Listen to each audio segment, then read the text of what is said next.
Hey guys, welcome back to another episode of The Duke Misremembers. Movies misremembered with the Duke, I should say. My name is the Duke of Alex, and we're gonna check out Damsel today, which is sort of a fantasy horror. Stay with me. It is. The concept, I'm not going to ruin anything too much. It says so on the little synopsis on Netflix that a young lady is promised betrothal to her Prince Charming, but instead finds out she's going to be the sacrifice to a dragon. Chaos ensues. I'm going to get into spoilers. We're going to talk about the story, but there's a part where I'm going to stop and encourage you to go watch it because it really does deserve a watch. Millie Brown does an excellent job, and I think, or Millie Bon Jovi, I should say, because now she's Millie Bon Jovi. I like her evolution from 11 to this princess in distress turned self-reliant princess, but at no point does it feel sort of unbelievable. And Millie has a way of acting that's pretty sincere, pretty solid. So I hope you enjoyed the movie. I'm gonna do my review now, but if I had to give it a score, it's probably a 4 out of 5, pretty solidly. Worth a watch, most definitely. I enjoyed it. I had a good time, and that rarely happens when I watch movies. So, thank you so much, and let's get into it. So, we have a movie called Damsel, and it is about Millie Bobby Brown playing a princess of a impoverished kingdom where all the trees are gone and Millie Bobby Brown's chopping wood because her people are freezing to death and there's tree stumps everywhere. And I'm like, girl, why don't you pull up some of them tree stumps? Like, look at those tree stumps. Pull those suckers up. They're probably, no, in this place, you pull up the tree stumps, turns into a tree stump monster. It would be insane. But Millie Bobby Brown goes back to the kingdom, back to the castle, just in time to see that there are some people there from a faraway kingdom. And the king is like, you have been betrothed to a Prince Charming. And her sister giggles and she smiles and she goes, oh, are we going to go? And they get on a ship and they go to this faraway kingdom. But lo and behold, this faraway kingdom has the statues of dragons. I've also buried the lead here. We begin with a king attacking the lair of a dragon. And then, all the king's men get roasted in their armor by the dragon. And the king and the dragon come to a decision, and we don't know what that is. It just jumps ahead centuries. So Millie Bobby Brown, called Millie moving forward because I cannot pronounce the character's name to save my life, is in the kingdom and gets to meet the Prince Charming. Now, he looks like somebody who can't really read well, as stated by my eldest child while we were watching this movie. That guy looks like he can't read, was the exact quote. But he seems sincere, and him and Millie kind of, strike it off. Millie's a bit mischievous. They steal some horses. They go off without the guard. It's very dangerous and daring, and, one might even say romantic. Ooh. But at the same time, you get some odd vibes. For instance, the queen, who is Princess Buttercup from A Princess Bride, which is an amazing cameo. Thank you very much. That was phenomenal to see. It requires that she be called Your Majesty at all times. And so when Millie's little sister fails to call her Your Majesty, there's like an odd tension until she completes it. It's very strange, but it's not overtly terrible. Now, what happens is they get married and they then do a horse ride up to the Dragon Mount. Now, Millie also sees at one point in time another young woman when Millie is out on a balcony. We're rewinding from the horse ride for a moment. And the other young woman waves at her, she waves at her, and then you hear somebody say, Your Grace, this, that, and the young woman turns away, and you're like, oh, is that another princess? Does the prince have a sister? Is this going to play into it? Well, wait for it. So we see her.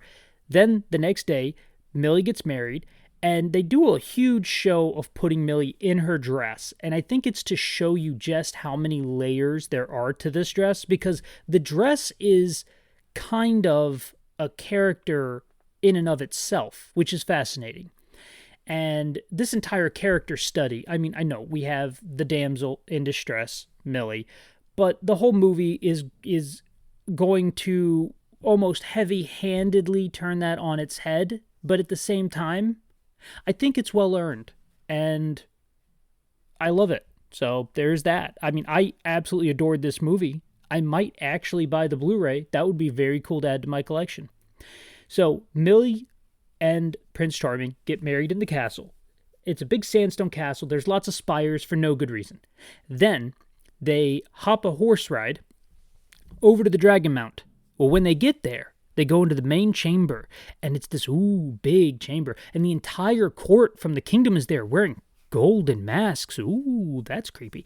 And then they do this ceremony, and they walk across this bridge that spans a cavernous gap in the rock beneath them. And on the other side, the queen gives Millie a coin with a dragon on it. And she says, flick that into the abyss. And then she goes, we give, thanks to the dragon. And she flicks the coin into the abyss. And it's, oh, this is cute. This is their age-old ritual. Haha. And then she cuts her son's hand. And she cuts Millie's hand. And she places the hands together. And she goes, now bound by blood, you are part of the royal family. And then she embraces Millie. And, oh my gosh, it's amazing. And so they go to leave. And the prince says, I'm actually supposed to carry you. And I think Millie says something like, it's all right, or you don't have to, or something. But then he just swoops her up anyway, and she lays her head on his shoulder like, oh, you're taking care of me. And it's cute. And then about halfway across the bridge, he has a moment where he just says, I'm sorry. And he turns and just launches her into space. It's phenomenal.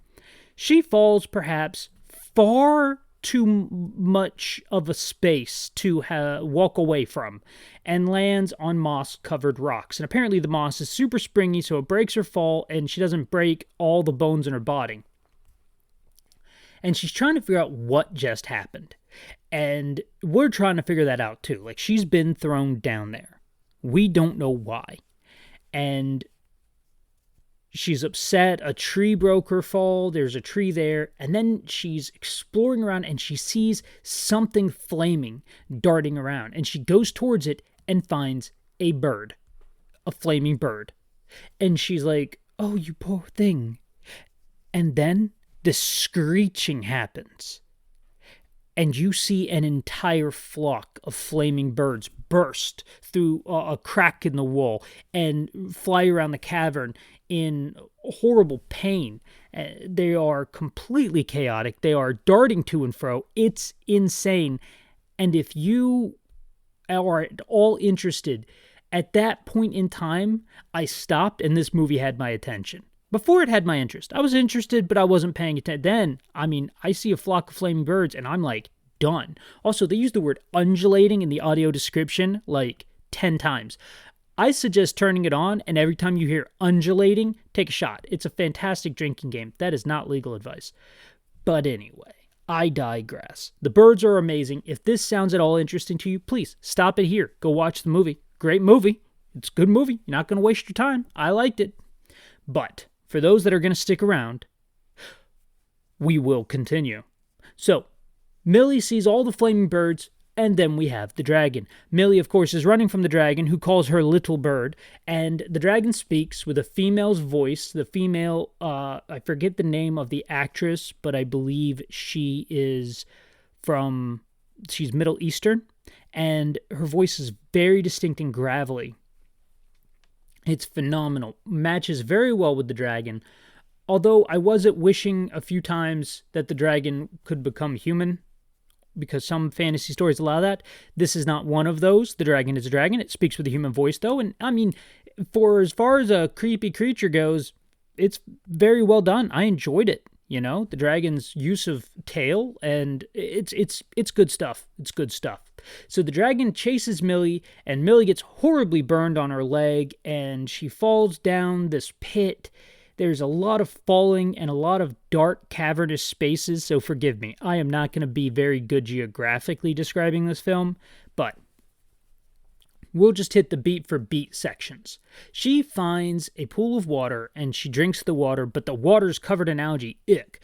And she uses her egg to explore some more, because she finds that the resin inside her egg can be lit on fire, and she's doing a claustrophobic kind of cave crawl, spelunky style, and then she falls. And at that point in time, my eldest child wanted to tell me about the Nutty Putty incident, which I said, oh, that's a fun name. I'll learn about the Nutty Putty incident. So I paused the movie. We learned about the Nutty Putty incident. It depresses me beyond all words. It's horrific, and his body is still there. I'm going to do a video on it eventually, just as soon as it clears itself from my mind appropriately. So that was the Nutty Putty incident. How horrible. How absolutely horrible. Then we have, we start the movie back up. She falls face down through a cavern, and she lands in a place that says safe space. Well, her light runs out. She's crying, she's sad, and she doesn't know what to do. But there's this chasm, and she's there. So she throws her wedding band. Oh, she doesn't land in the safe space just yet. I apologize. She lands on the side of a chasm, and all seems lost because there's a huge gap between her and the other side, which has a gold vein, and it has these weird blue stalagmites. Well, she tosses her wedding band into the chasm. Symbolism. Bada bing. Then she decides she's had enough. She's going to jump this chasm. She's been tearing her dress up to make bandages and do that sort of thing. So she jumps the chasm, and she almost gets there, but she starts to slip down, and then at the last minute she pulls this piece out of her dress, which is like they call it a bust plate. I don't know what a bust plate is, but it's part of her dress. However, it's shaped like a dagger, and she stabs it into the earth and pulls herself up by continuing to stab it and pull, stab it and pull. It's actually pretty cool, pretty great.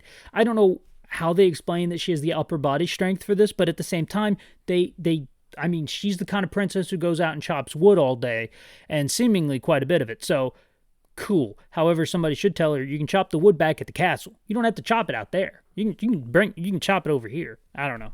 Those stumps, though, those creepy living stumps, they scare me. So she climbs up, and she passes out underneath the shiny stalagmites. When she wakes up, she tears her dress some more, and she makes a little bag. And it turns out the blue stalagmites, or stalactites, tights hold tight to the ceiling. Mites, you might trip over it. That's how I remember them. The stalactites are actually made by little worms who leave behind goo, and the worms glow a bright blue. So she picks a bunch of worms and puts them in the bag, and the audio description now calls this her bag of worms. And for the entire rest of the movie, she has a bag of worms, and she sets down her bag of worms. She picks up and holds her bag of worms by her face. It's absolutely adorable, and made the movie so much better. Between that and undulating, you can add bag of worms to the shot thing, but that might get you tanked. I don't know. So we have the bag of worms now, and she continues on, and that's when she finds the safe place. Well, she falls asleep. When she wakes up, the worms have burst from the bag of worms, and they're crawling all around her leg. Super creepy. We almost got a little bit of body horror here. We do have body horror because she gets horribly injured multiple times, and this is how she gets through it. And I love that the movie did this. The worms eat the wound. They almost eat the injured flesh, and maybe they secrete some kind of stem cell mixture that encourages regrowth. I mean, this is a fantasy world. They can do that, right? Because her leg's completely healed, and she feels so much better. And so she's like, sorry for underestimating you. Then she puts all the worms back in their worm sack and carries them around as a light source. Now she has super healing worm stuff, which is cool, right? Everybody likes super healing worm stuff. But then the dragon finds her again. So she follows the map that she finds on the wall. She goes to a cavern where there's a crown at the bottom with a V on it, and V is Victoria, and Victoria's a princess from who knows how long ago who mapped out the chasms. I was hoping Victoria was going to be Princess Buttercup, and Princess Buttercup was a sacrifice who survived, and upon coming back to the kingdom, kicked the previous queen into the chasm, and that was the last sacrifice. And therefore, if you make the last sacrifice, you become the new queen. And that's how the old queen retires. And the queen is truly the power in the kingdom. And then they're like, oh, you're going to continue? And Millie would be like, I have to, don't I? And they were like, oh my God, evil. Great. They didn't do that, but that's okay. I digress. For a moment there, I had the hope. I had the hope. But anyway, she climbs this tube or chimney, you could say, and there's crystals growing out of the side of the chimney, and she's using the crown to kind of link over the crystals and pull herself up. Very unique, interesting way to use the symbolism of royalty, to use the self-reliance of the princess. I mean, it's really well done. I enjoyed it. And yes, it is a little simple. And then, of course, there's the dragon shows up behind her and roars at her and she almost falls, but she catches herself and keeps going. And, it's heroic. And she gets to the top and she sees the sunlight and she thinks she's free. And so she goes to the edge, and it turns out the edge where the sun's coming in, it's the crack on the side of the mountain. And there's like no way down. And it's horrible and snowy and cold and terrible. And then the dragon shows up. And so she has to retreat, except she hears more screaming. And it turns out her father has come to rescue her. Well, we know what the dragon does to fathers in this movie. So he is horribly killed. And all of his men are murdered as well. And Bobby's almost murdered, but she makes it away. However, we then cut to the castle, where the queen kind of hears the dragon's roar and realizes that Millie isn't dead yet. So she goes and she confronts the mother, the stepmother, who has kind of been suspicious this whole time of them for some reason, and says, you owe me a daughter. Oh, no, my husband made a mistake. And she goes, it doesn't matter. We paid and you owe us a daughter. And she snatches the younger sister away. And so they're now going to sacrifice the younger sister, which cut to Prince Charming cutting his hand and then throwing the sister into the pit. And it's like, didn't he just marry your sister? Isn't that insane? Okay. And so now Millie has to save her sister. And she does. I don't know how, but she does. In doing so, she's attacking the dragon, she fights the dragon off, she's stabbing the dragon, stabs it in the eye, making its vision all blurry, she stabs it through one of the arms, and then she gets the idea of using a rock to spray the dragon fire back at the dragon. So it spits its fire at her, which the fire it spits is kind of a liquid magma, almost like a flaming phlegm, if you will.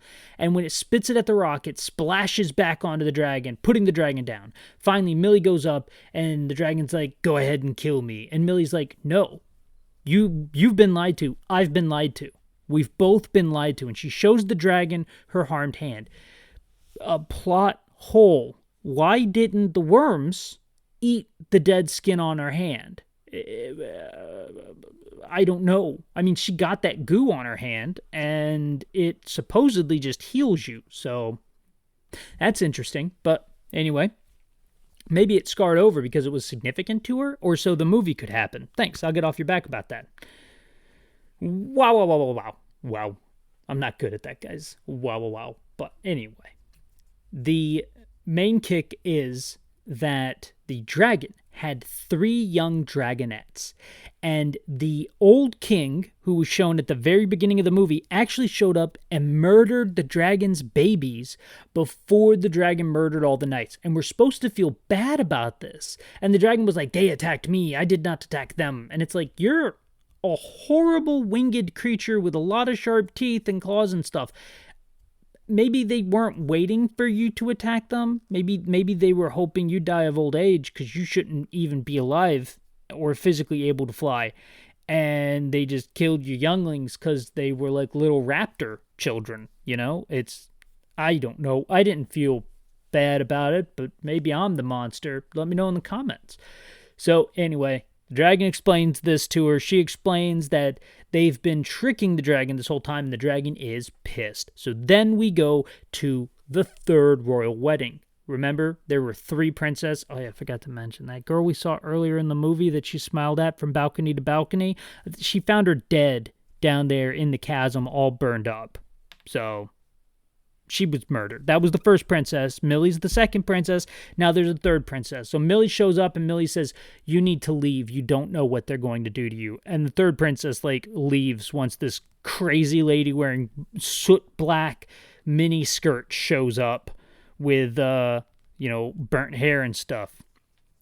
So she leaves, and the queen is like, "Oh, are we supposed to be afraid of you?" And Millie's like, "No, you can be afraid of her, though." And then the dragon shows up, and the dragon destroys the city.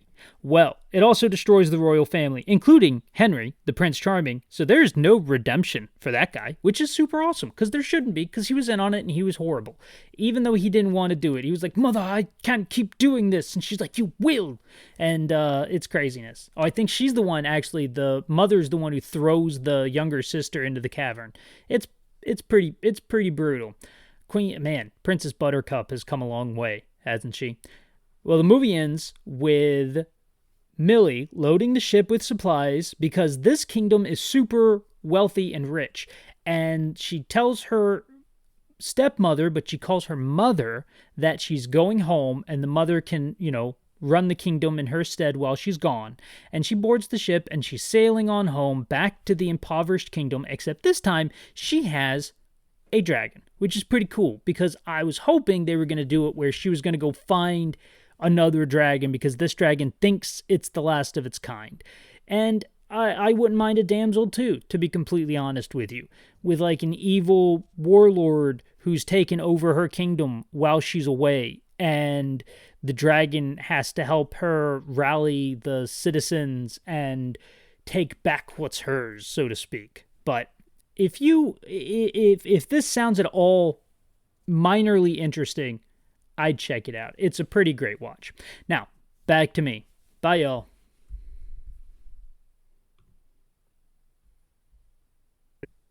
Hey guys, thanks for hanging in there with me. I thoroughly enjoyed the movie. I hope you enjoyed my little recap of it. And Millie Bobby Brown just did a great job in this film. I was looking over on the Wikipedia. There isn't a lot about this. I do know it was one of Netflix's most viewed movies in 2024, coming in at like 143 million views the last time they reported on it, something like that, in June of 2024. And that it also, they have no idea how much it made, quote unquote, or how much it cost to make. Netflix keeps that, I guess, close to the chest. But the reviews from other aggregate online sources basically averaged out about 5.5 out of 10. And I think that's, maybe they're just taking pot shots at Netflix for this, because to the best of my knowledge, this is a completely original concept and it was done very well. I enjoyed it. But I approached it as if it was a monster movie just with a dragon, because it's a horror. It's a horror movie. This is a horror movie. Millie Bobby Brown does horror. She's still doing horror here. I don't know. It's crazy. But anyway, thank you so much. It was good to be seen. If you liked this, smash the like button, leave a comment, ring the bell for funsies. I don't know. Go troll Beyond the Void podcast. That'll be fun. Everybody loves trolling somebody, right? Thank you so much. Y'all have a wonderful day. It's good to be seen, and I'll see y'all next time.